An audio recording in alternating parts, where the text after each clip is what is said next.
Yes, we might be 97% Hispanic, we might be low socioeconomic and so forth, but the pride is there, the traditions are there, and we're very rich in our traditions. I was in 5th grade and I was in line in the cafeteria getting my tray. This is so random, at Adams Elementary Aw. in Harlandale ISD. Yeah. And that day, I could see it like clearly, and I said, I want to be a coach. Welcome to Momentos Voices. I'm very excited to introduce Rose Ann Martinez, Athletic Director at Harlandale ISD. In this episode, we spoke about the importance of education, the importance of perseverance, and the incredible impact that teachers and coaches can have in their students' lives. I hope you enjoy this conversation as much as I did.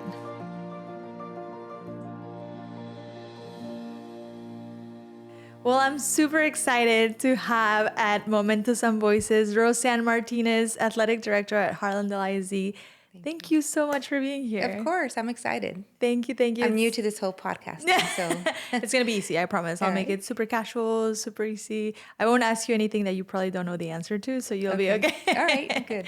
So I always like to start from the beginning, and we met a few years ago when I was the communications director at Harlandale ISD, and I think you were one of the first people there that was super nice and always welcoming. And I had a million questions since I'd never worked in education before, and I always came to you, and you were always super helpful.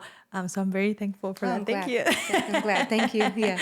But I like to start from the beginning. I want to know who you are. Tell us a little bit about yourself. Where did you grow up? And then eventually, how did you end up being the athletic director at Harlandale? Okay. Well, I grew up on the south side of San Antonio. Okay. I'm a product of the community on Harlandale ISD, so I've always been there. Sports has always been something that I enjoyed doing, from, talking about playing in the street, whether it was volleyball or baseball with everybody in the neighborhood, So sports has always been, in my head, in my background, something I enjoyed doing. Attended Harlandale High School. After that, I went to Incarnate Word College and played. At the time, it was Incarnate Word College. Okay. Now it's the university, right? So played volleyball there. Okay. And, really just enjoyed playing volleyball even after college, played on co-ed teams and so forth, being involved in sports. And then got into coaching. My first job was at Harlandale High School. So you went back. Yeah, I went awesome. back. I was an assistant coach at Harlandale for 4 years. And then I left to South San so that I could be the head volleyball coach there. Okay. So I was the volleyball coach there for 3 years, and then I left to Northside for 10 years as an assistant. I was an assistant for 3 years, and then head volleyball coach at Holmes High School for 7 years. Yes, and Holmes was near and dear to me. It was a special place. It was very similar to Harlandale ISD, but with a little bit different demographics. But it was a great place, to be. And then got the opportunity to come back and apply for the job as a women's coordinator and head volleyball coach at McCullum High School. Okay, so the rival. So yeah, the rival school. That was a little bit difficult for my son to understand, because at the time he was in high school enrolled at Harlandale. Oh wow! Yeah. Okay. So had several conversations. Yeah, I had several conversations before I actually even went for the interview, and then once got offered the job, accepted the job, and just, had some really good years. It was hard at first, but had some really good years. I was the head volleyball coach and women's coordinator for 9 years. Okay. We were successful for 4 years out of those 9. We were district champs 4 years in a row. So that was a really good experience to give those girls. We were by district, champs, area champs, got to the regionals. Wow. Yeah, regional quarterfinals twice in that time. So, all this time, not only leading the volleyball program, but leading all girls sports at McCullum High School. That was a very impactful time in my life, because I was able to not only develop athletes, but develop coaches too, hopefully, under my belt, and learn a lot from coaches as well. And then when the athletic director position came open the first time, after Rudy De Los Santos retired, I applied for it and didn't get it. Okay. But I was okay with it, because the person that did get it was a very successful coach at Harlandale High School. Okay. And Isaac Martinez. And then when he left the profession, it came open again, so I applied again. Yeah. Right? And doing as we do, right? Never, once you fall down, just get back up. Yeah. And Never give up. So I up. applied for it and got the job in 2017. Okay. So I've been the athletic director since then. Okay. And I've really enjoyed what I do because, like I said, athletics has always been near and dear to my heart. So not only able to oversee the girls' athletics program, but now the boys too. So it's a much bigger realm, right? It's a much bigger platform. And having to look at things in several different ways has even broadened my horizons here, from the athletic standpoint. That's so awesome. And also, I think something that's very important and very unique to you is that you basically started from the ground up. I mean, you were a student, you were a student athlete. Yes. Worked your way up. What did you study when you were at Incarnate Word? I studied special ed and physical education. Okay. And then did you ever work in special ed? Yes. Okay. I worked in special ed for at least about 20 years. Oh, wow. And then not until I got to McCollum High School in 2009, it was just only a PE teacher. And girls coordinator. Yep. So you've gotten to really see the whole profession. I mean, from the beginning, from being a student, from pursuing your career, becoming a teacher, doing both things. Classroom, doing lesson plans, doing ARDs, sitting through that whole process, so. So you know exactly what your coaches are going through because a lot of coaches are still doing both. Most coaches still have to teach something, correct? Yes. So you know what they have to go through. And then you also were an athlete, so you know exactly what it is to be a student and an athlete and the pressures that come with it. So I think that's very important to be able to put yourself in the shoes of not only your students, but also your staff, right? Yeah. And in the end, when it's all said and done, keeping the perspective that academics comes first no matter what, right? Because at some point in time, you can only play athletics for so long, be an athlete for so long, and it ends. And so we've really tried to focus, and like having the coordinators at the high school positions and at the middle school positions, we've focused a lot on academics. And every 6 weeks we have them turn in grade reports on their athletes to see where we're at, because the emphasis on academics is just as important on athletics, if not even more so, right? Right now, attendance is huge in all districts, not in only Harlandale ISD, but so we've got some initiatives coming on starting at the elementary level, for attendance, and getting our coaches to really emphasize attendance at the middle school and high school level to help our district, receive the funds, right, from the government that we need to be receiving. Exactly. Since our enrollment, we've had enrollment issues. Everyone has in the state of Texas. Yeah. So we're just trying to keep the kids in school every day and getting them there. So, even though athletics is our main focus, right? Winning games is on the athletic side. That's the ultimate thing that everyone looks for, right? Especially the kids, right? But there's so much more to it.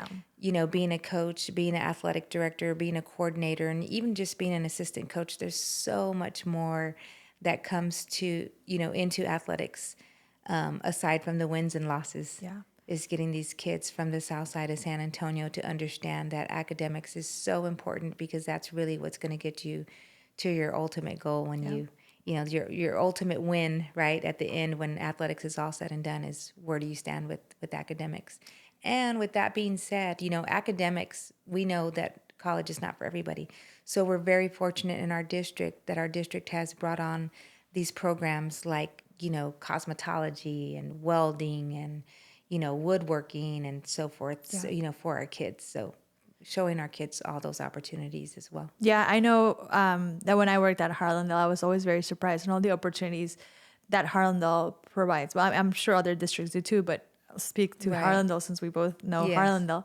All the opportunities that the district provides for these students. And I think the superintendent is a wonderful person, and he knows exactly that even though we wish every student could go off to college, we know the reality, and we know that not everybody's made for college, or not everybody has the possibility to go to college. And so providing those opportunities for those students, like you said, those technical advancements, so that when they get out of high school, they at least already have a certificate under their belt, and they can start their careers or maybe pursue that technical career, and they can make a living out of it, right? And that's what I always emphasize to our coaches, right? Whenever we have coaches meetings and so forth, we always invite our superintendent, because there's no one better than him that knows, right? Because he started out where I did, right? For example, like as a coach, and then worked his way up into the administration, and now not only our superintendent, but superintendent of Of the the year. year, Yes, for yes, Region 20. congratulations. So we're really excited about that. But he understands like where we're coming from,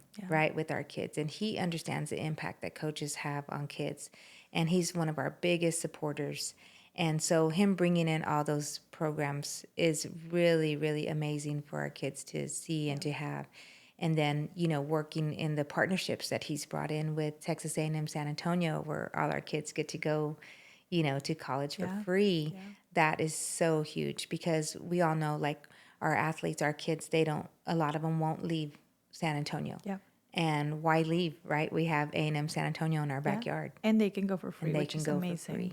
Yes. Just amazing. And I think you touch on something super crucial and super important that coaches should know and should understand the effect and the impact that they'll have on these kids. Sometimes, unfortunately, I mean, again, I speak from experience just working at Harlandale.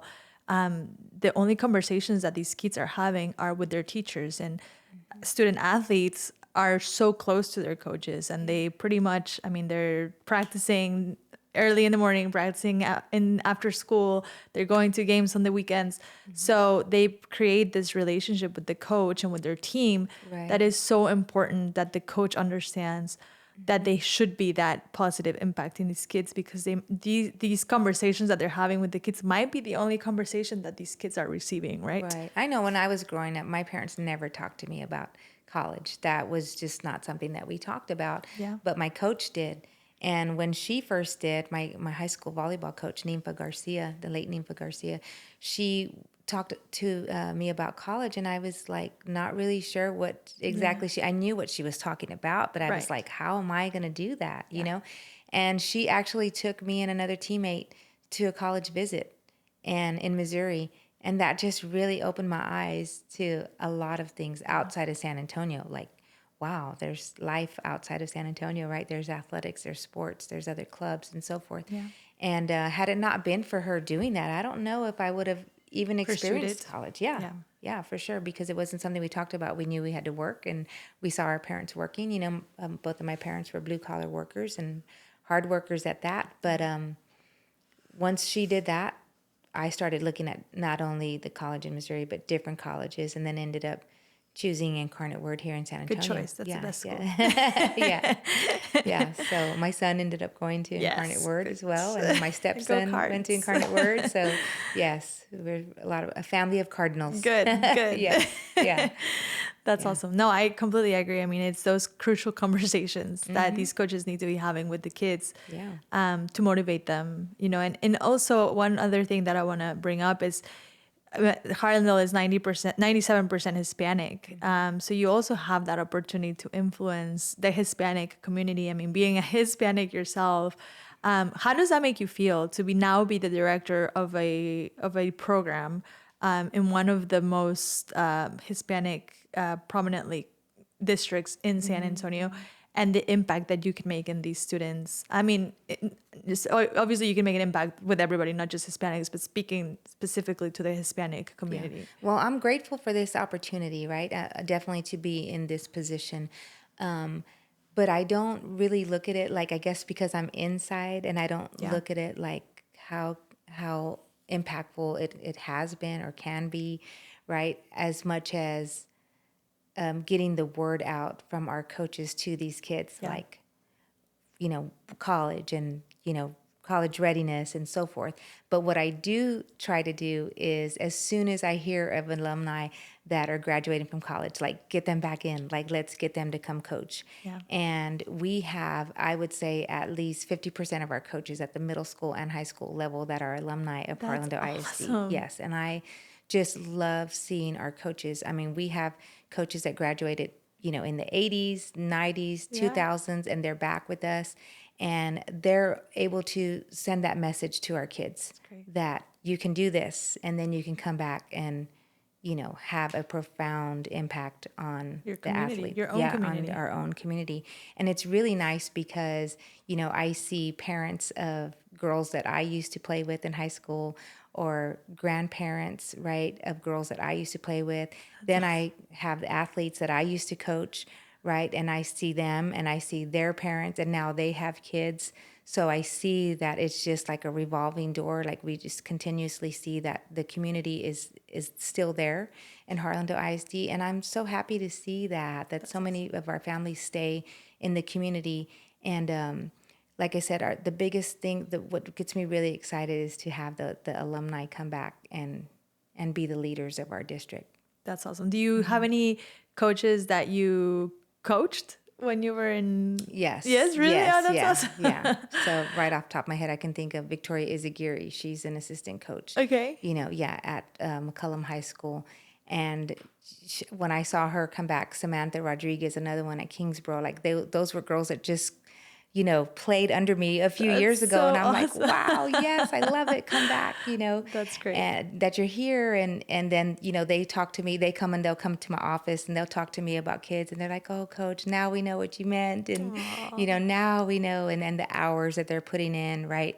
They always knew that we put in all these long hours, but now they're actually living it. And they're like, okay. And so, and at the same time, putting in those long hours, right? It forces you to have those strong relationships with your kids because you're spending so much time with them. Like you said earlier, a lot of times more time than what their own families do. Yep. And so just trying to stay with our head above water, right? Because they're in the classroom doing all the work and so forth, and then still coaching. But they enjoy it. They love it. That's awesome. Yeah. That's great. Yeah. And so that's the other thing that when I worked at Harlandale, something that surprised me and I loved about Harlandale is that it's like a family, right? And I know we don't love to say that so much, but it is because it's a big community that always comes back to serve the Harlandale community. So people that went to school there, graduated, went to college and came back to work there. Yeah. And so there's a lot of people, a lot of employees that went to school there, and it's a pride thing, I think, also, which makes Harlandale so special, that everybody's very proud to belong to Harlandale, whether it's McCullum or Harlandale, and there exists that rivalry because I learned very fast that if you're going to cover McCullum, you better cover Harlandale, right? Yes, for sure, yeah. But at the same time, even within the district, it's like Harlandale pride, whether you're from McCullum or you're from Harlandale, we're from Harlandale ISD, right?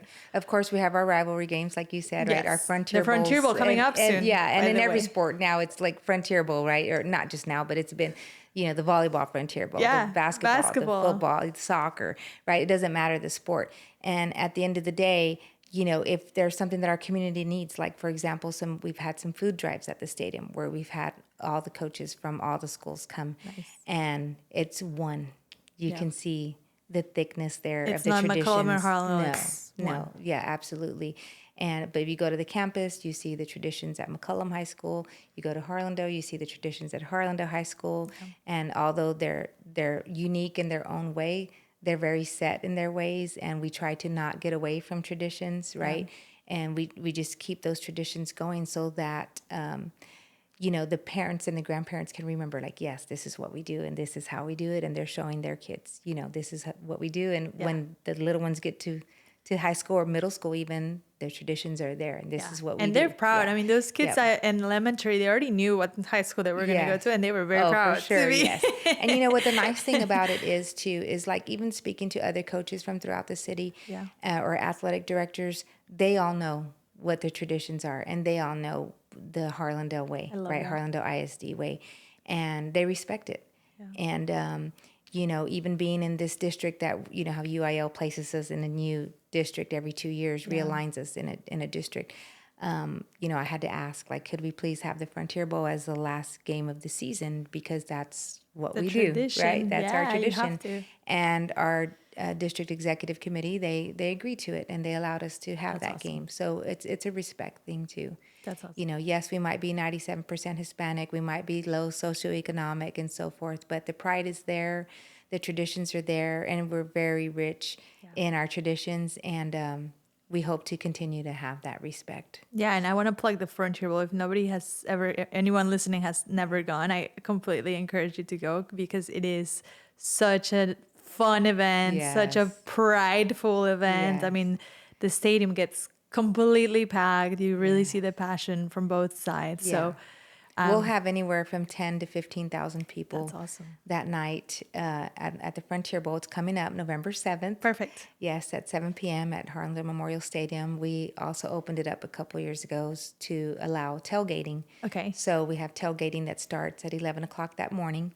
It's a full day. Yeah, it's a full day. And it's really nice. Even at the tailgating section, people just open their barbecue pits up to anybody that's walking around. You can literally just walk around the area and people will, offer. Yes. They'll offer food, they'll offer snacks, they'll offer drinks and music's playing, and it's a very positive experience. Yeah. Yep. And, it's something that, another tradition that's here in San Antonio that's thick is the Holy Bowl, right? So between Holy Cross and Central Catholic, they brought their event to Harlandale Memorial Stadium because they saw what we do, and then they said, we'd like to use your stadium. That's Can we use awesome. it? And then they opened up tailgating and so forth. So that's been really nice. Huge about Harlandale ISD. And so at this time right now too, at the stadium, we're under renovations. We're getting new turf fields. Oh, nice. For baseball and softball. Okay. We're getting new tennis courts. Ooh, and that's awesome. Yes, and so our baseball and softball fields have just been completed. Okay. They're about 90% complete. Yay. We should have them opened up back to us by Thanksgiving. Okay. And then our tennis courts will be ready, probably closer to February or March. And it's just really changed the whole look of Memorial Stadium. Once we get everything finalized, that compound is going to look amazing. It already looks great from the renovations from last year. I can't even imagine with our new press box renovations. Awesome. Those have been just an experience that we can't, every day I get to go up the elevator and see the whole city of San Antonio view, looking from south to north. And it's like, wow, we're here considering from, what our press box used to look like, right? It was like looked like a little mobile home that was sitting on top of the bleachers, right? So thanks to our community, right? We passed a bond, and it was during COVID, like in 2020. So when times were tough, right, because of everything that everyone was going through with COVID, our community still got out and voted to pass that bond. Yeah. And that speaks volumes of our community because they knew what our district needed. They knew what was about to come if they passed it. Yeah. And right now they're finally getting to see, it's everything in its fruition. Yeah. Yes. So we're also getting new tracks at the high schools as well, 4-lane tracks at the high schools for our community to be able to utilize and walk on. Awesome. Yeah. So there's a lot of improvements. I think people really understood what Harlandale kids deserved, right? Yes. I mean, it's always been about the children and the kids and the students, and it wasn't fair for Harlandale kids to go to other stadiums and see greatness or huge press boxes and then come back to their grounds and not have that. And so I think it was overdue, and I think they deserve it. I mean, the kids of Harlandale deserve it. Our track team was practicing on a cinder track, up until last year. So now we're moving up with the times. That's awesome. Yes. That's great. And they deserve it. Like you said, it's all about the kids. And I have a question that I've always wondered. Memorial Stadium, is that also open to the community? Like if people want to walk around throughout the day we have the gates open and people can come and walk and they do. Yeah. That's great. Yes. I want to go a little bit back and focus a little bit about you and talk about your career as an athletic director. I'm assuming that it's a prominently man industry world. How have you dealt with that? I know that there are other athletic directors in the city that are women, which is great. But I'm going to assume that the majority is men dominated. And you are the first woman in Harlandale ISD, in the history of Harlandale ISD, to be a woman athletic director. Yeah. First of all, how does that make you feel? Does it click?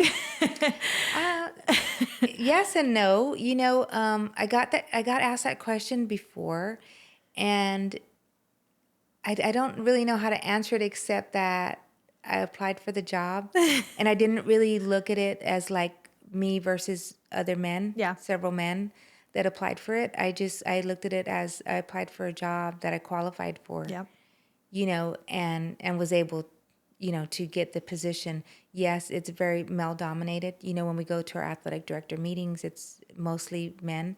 there are more women that are coming up as like assistant athletic directors. But I think just having the respect from the men in this position, right, in this field, makes it to where it's not really I don't really compare it like man versus woman. Do you ever feel like you have to not show off, I don't know if that's a word, but like prove yourself so that you get that respect from the men? I think when I first got into the position, yes, I felt that, okay, Yeah. I need to really show them that I'm going to work hard and And then so you knew forth. what you were talking about. Yes. Yeah. And then as, days went by and months went by, of course, after asking for help, from colleagues and so forth, once I started to learn everything that I needed to learn in this position, then the respect developed just because they see the hard work. Like, I don't like to talk about myself, but I do dedicate all of my energy and time into my job to make sure that the kids have everything they need, like the kids and the coaches in Harlandale ISD have what they need. Yeah. I would like to say that I don't think a coach has ever asked me for something that I've said no to, is when it came to equipment or anything. Like, I always tell them, we'll find a way. We'll find a way to get it. If we don't have the resources, we'll find the resources to get it. And having bosses that are amazing and supportive of that too, as long as we're keeping the kids' needs in mind first and foremost. Like, we're not just getting wants, we're getting needs, and that's what we're focusing on. Yeah. And the coaches have done a good part and with their fundraising on campus and stuff like that to get their wants right. But yeah, I haven't really looked at it. It hasn't been a challenge. I wouldn't say it's been a challenge because I see it as an opportunity and not really a challenge. So. And you're fulfilling your dream. Has this always been your dream? Always. That's Like, awesome. I can remember the day. It's so funny that you asked that because I was in 5th grade and I was in line in the cafeteria getting my tray. This is so random, at Adams Elementary in Harlandale ISD. Yeah. And that day, I mean, I could see it like clearly. And I said, I want to be a coach. I don't know why it happened during lunch, but I remember saying that. And so stepping into the coaching role, I did that for at least a good 20 years before I was able to become a coordinator. But then, as you do it for a while, then you're like, okay, I want to be a coordinator. And then once I became the coordinator for 9 years, I started having the aspirations to, like, okay, I want to be an athletic director. I want to do this. So yes, it was a goal that I had my mind on and I was able to achieve. And so now I'm like, okay, in this position, I've only, been doing it for almost 8 years, but I'm like, okay, what else do we need? I'm still at that point, like, okay, we still need more things. We need to get different things. We need to get different equipment or different apparatuses. And we need to, when I go to different venues, like, the bigger stadiums in San Antonio, I look to see what do they have that we don't have, or, where do we need to be? Or, we share experiences amongst ADs and we talk about things that they have and don't have, and we all help each other out. And, I think you said it. I mean, you're very dedicated to your job. I'm a witness of it. I mean, you were there early. Yeah.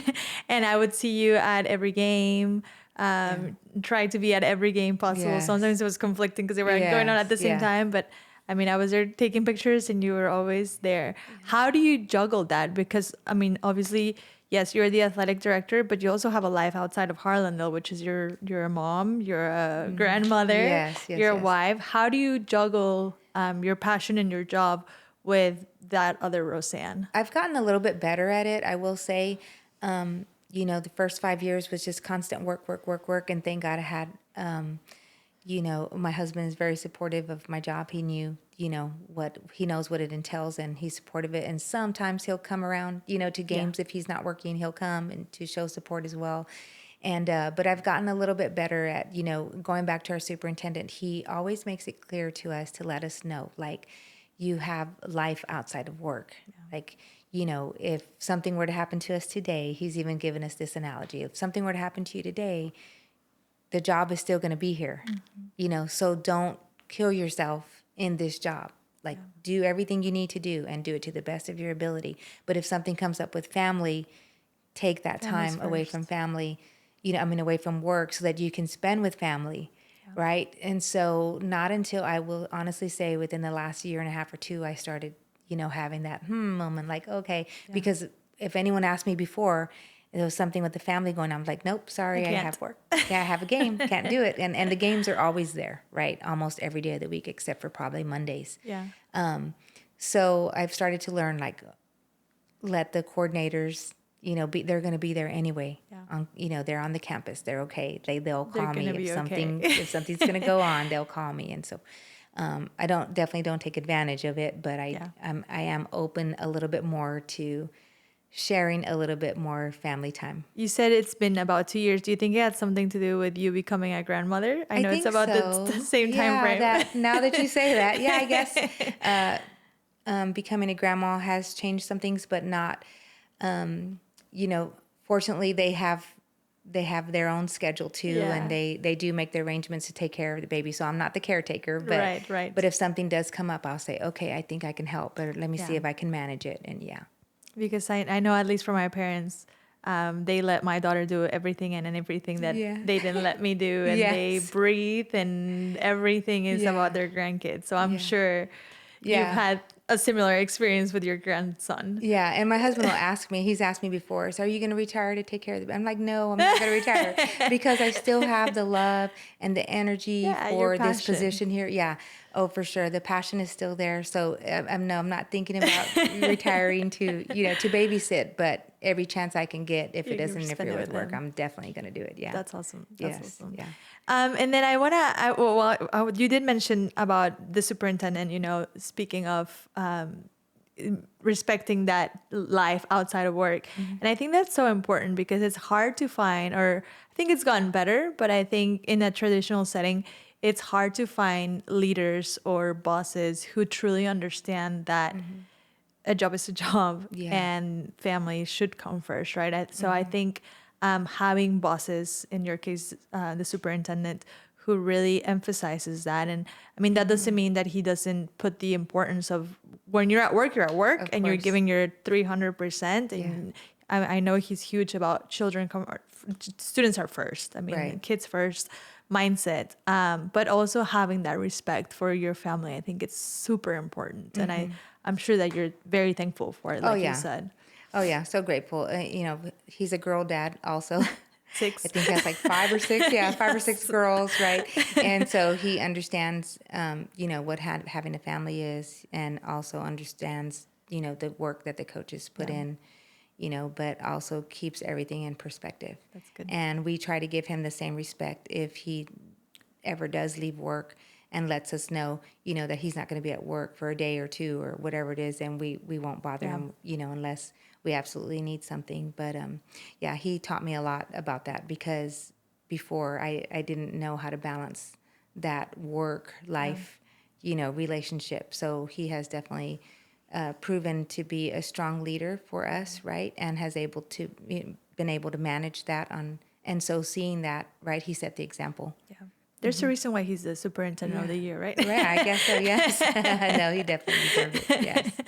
And I do want to get to asking you, if somebody watching this or listening to this that might be in that journey of wanting to be a coach or wanting to be an athletic director at some point in their life, what advice would you give them? Maybe a student, if you want to think about a student at Harlandale ISD who right now might be in middle school or high school, what would you tell them, and what would be that advice that you give them?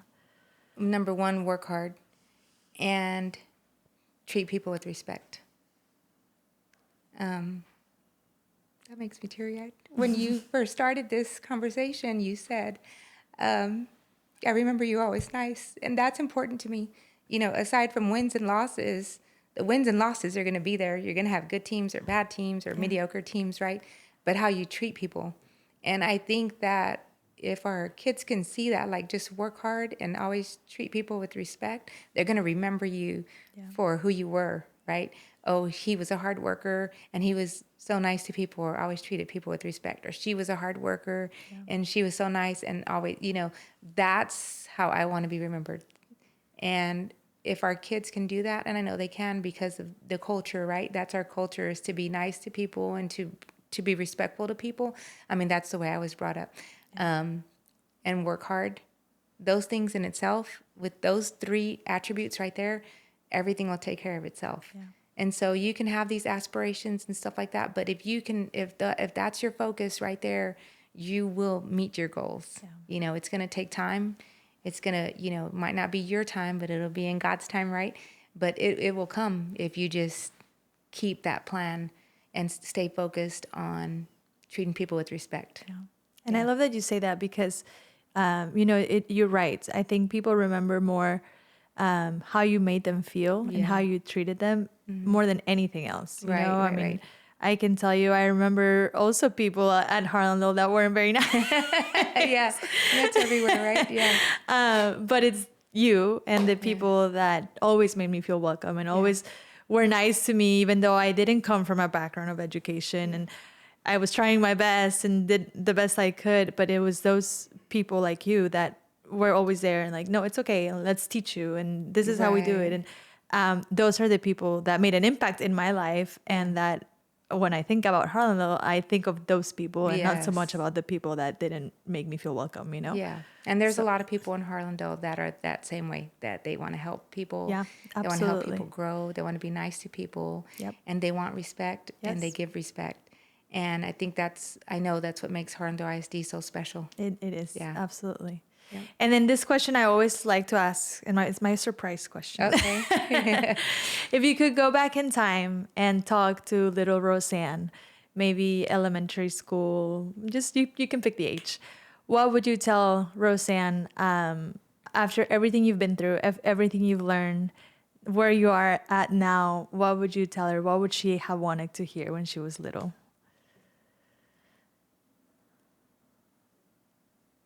Yeah, you stumped me on that one. I guess you're doing a good job. Keep working hard. I love that. Yeah. I love that. Because we don't always hear that, right? Yeah. People just expect for you to work hard, and they like when you work hard, right? And even though, like I said, they might respect you for doing it, they don't always tell you you're doing it. And not that, like, at this point in time in my life, I don't need to hear it, but when you're young and your ears are open and your brain is open, those are the things that our kids need to hear. Yeah. Like, you're doing great. You're doing a good job. Keep it up. I love that. Yeah. Thank you so much. Yes, you're welcome. Anything else you want to share? Anything? No, I really appreciate this. Yeah. I've never been a part of anything like this, so it's a little exciting. I was a little nervous, but this is exciting, like just to get and talk and reflect, right? Yeah. And I feel like that's what this was about, is just reflecting on our community and our district and being able to showcase how special Harlandale ISD is. Yeah. And really showcase you. I mean, I know you're a very humble person and you don't love talking about yourself, but I think it's important that you understand and you know what a huge impact you're making in the community, especially Harlandale ISD, because that's who has the privilege of having you every day.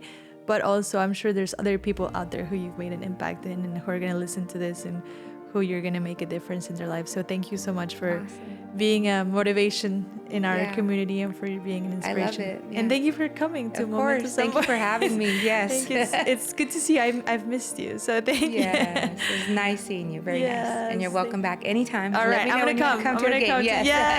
Yes. I will. I'll bring my little one. Yes. So she can see it. Both of them. Yeah. Thank you so much. You're thank you welcome. for being here. And thank you everybody for listening to one more episode of Momentos and Voices. Don't forget to subscribe and we'll see you next time.